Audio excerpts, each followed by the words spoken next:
서해선, 중부내륙선 한 달 이용객 영상에 이어서 이번에는 작년 12월과 올해 1월에 개통한 동해선, 중앙선 그리고 교외선 이용객 변화를 살펴볼 예정입니다. 한 달 이용객 수치이고 설날 연휴가 있어서 1년 통계 수치와 다를 수 있다는 점, 그리고 2024년에는 설날 연휴가 2월에 있었으므로 전년도와의 비교는 2024년 2월과 비교한 점은 참고해두면 좋겠습니다.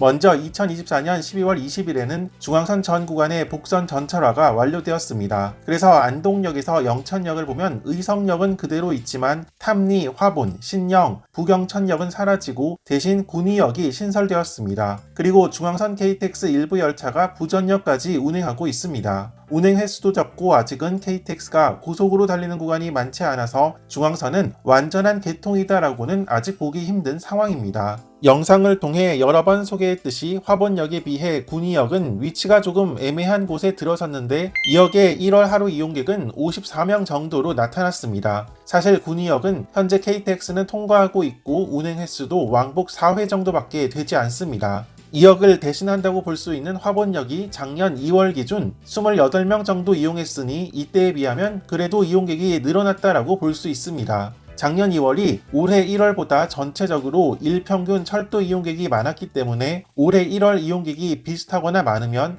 해당 역의 철도 이용객이 더 늘어났다라고 볼 수 있습니다. 그렇게 보면 중앙선 전 구간 복선 전철화 완료와 KTX 운행 구간 확대로 중앙선 기존 역들의 이용객도 증가한 모습이 보이는데 원주, 영주, 안동, 의성역들을 보면 이용객이 작년 대비 증가했다는 것을 볼 수 있습니다. 중앙선 구간은 앞으로 KTX 운행 횟수도 증가하고 소요시간도 단축될 예정에 있는 만큼 이용객이 더 증가할 가능성이 있습니다. 참고로 이 경주역에서 부전역 구간의 변화는 뒤이어 소개할 동해선과 함께 살펴보도록 하겠습니다.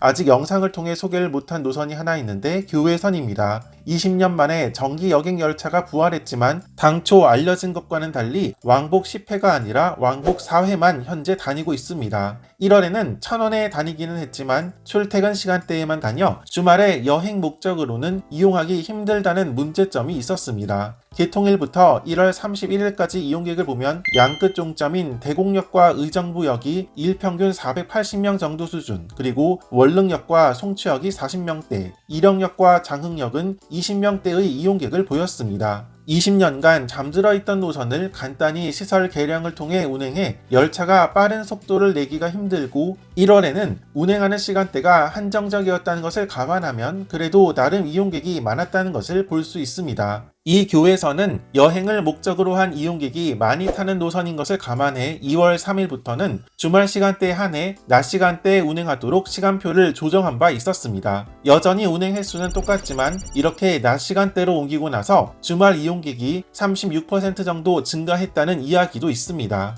중앙선과 마찬가지로 교외선 역시 아직 제대로 개통한 노선이 아닙니다. 아직 안정화 단계에 접어들지 않았기 때문인데 앞으로 운행 횟수도 늘릴 예정이고 하루 동안 교외선 열차를 무제한으로 이용할 수 있는 교외 하루 패스도 운영을 시작할 예정이라고 합니다. 그렇게 되면 1월달은 이용객이 이 정도에 머물렀지만 차츰 더 증가할 것으로 예상됩니다. 교외선에 대한 자세한 소개는 향후 별도 영상을 통해 다뤄보도록 하겠습니다.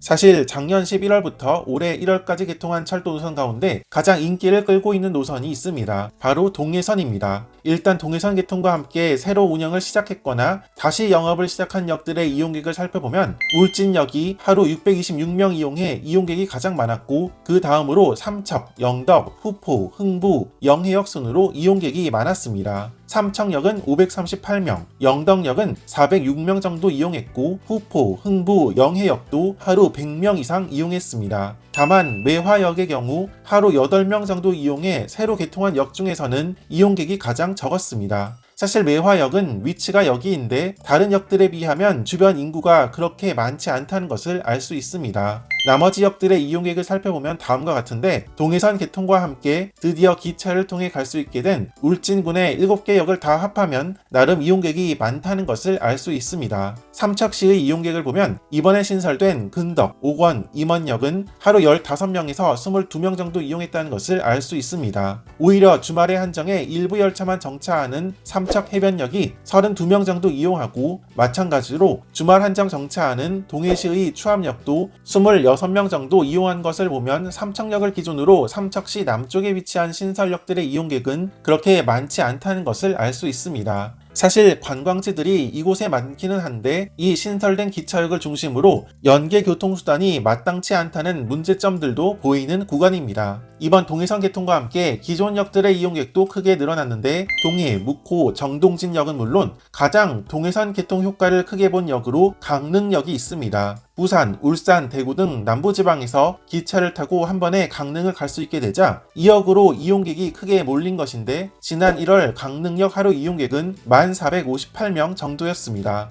이 중에서 삼척, 부전, 동대구 방면의 동해선 이용객이 하루 평균 2,444명 정도였습니다. 과거에 강릉에서 동해역까지 짧게 누리로 열차가 다니던 시절에 550명 정도였으니 이용객이 크게 증가했음을 확인해 볼 수 있습니다. 3월로 접어들면서 이용객이 조금 감소하기는 했으나 여전히 평일에도 아침에 강릉 방향, 오후 시간대에 포항 방면 열차는 매진되고 있다고 합니다. 그런데 이 강릉역을 하루 수용 인원을 9,500명대로 잡아서 강릉역에 혼잡 문제가 발생하고 있습니다. 몇 년 후에는 지하에 새로운 강릉역이 생기기는 할 것이지만 사실 그 전까지는 강릉역 대합실 혼잡은 이어지지 않을까 하는 생각이 듭니다. 동해선 개통의 영향으로 기존 역들의 이용객도 크게 증가했는데, 포항, 서경주, 부굴산, 신해운대역 등도 이용객이 전반적으로 증가했습니다. 다만 하양역의 경우는 이용객이 크게 감소한 것으로 보이는데, 여기는 지난 12월에 개통한 대구 도시철도 1호선 연장선이 개통함에 따라 하양역에서 대구 방면이 1호선으로 크게 분산된 영향으로 보입니다. 하양역에서 동대구역까지 무궁화호로 16분 정도의 짧은 거리이지만 1호선 개통 전에는 그만큼 기차로 다니는 사람들이 많았다는 이야기가 됩니다. 마지막으로 부전역과 태화강, 경주역은 중앙선 복선 전차로가 완료됨에 따라 KTX 이음이 운행하게 되고, 동해선 개통에 따라 강릉 방면 열차가 운행하게 된 역들입니다. 경주역의 경우는 큰 변화가 없어 보이지만 부전역과 태화강역은 이용객이 크게 증가했습니다. 울산 시내의 위치에 접근성이 울산역보다 더 좋은 태화강역의 KTX, ITX, 무궁화호 이용객은 하루 3,326명 정도 이용해 이용객이 1,000명 이상 증가한 모습을 보였습니다. 동해선 광역전철까지 합하면 10,000명 이상 이용하는 역입니다. 가장 크게 증가한 역은 부산광역시에 위치한 부전역으로, 예전에는 ITX 새마을, 무궁화호만 다녀서 일반 열차 이용객이 1,400명대에 머물렀는데 이번 1월에는 하루 평균 3,287명으로 2배 이상 이용객이 증가한 모습을 보였습니다. 그만큼 이번 철도 노선의 개통으로 부산광역시에서 각 지역을 기차로 오가는데 편의성이 더 좋아졌다는 의미가 됩니다. 그런데 이에 반해 부전역은 대합실도 그렇고 조금은 낡은 모습을 보이고 있습니다. 사실 기차 이용객만 3,287명이지 동해선 광역전철 이용객까지 합하면 하루 10,000명 이상 이용하는 역인데, 이에 비하면 규모도 시설도 조금은 부족한 편입니다. 이렇게 동해선, 중앙선 그리고 교외선 이용객을 살펴보았습니다. 새로운 철도 노선 개통에 따라 이용객이 전반적으로 크게 증가했는데, 중앙선과 교외선은 열차 운행 횟수 증가, 동해선은 KTX 이음 운행 등이 예정되어 있는 만큼 앞으로도 이용객은 꾸준히 증가할 것으로 기대되는 노선들이라고 볼 수 있겠습니다.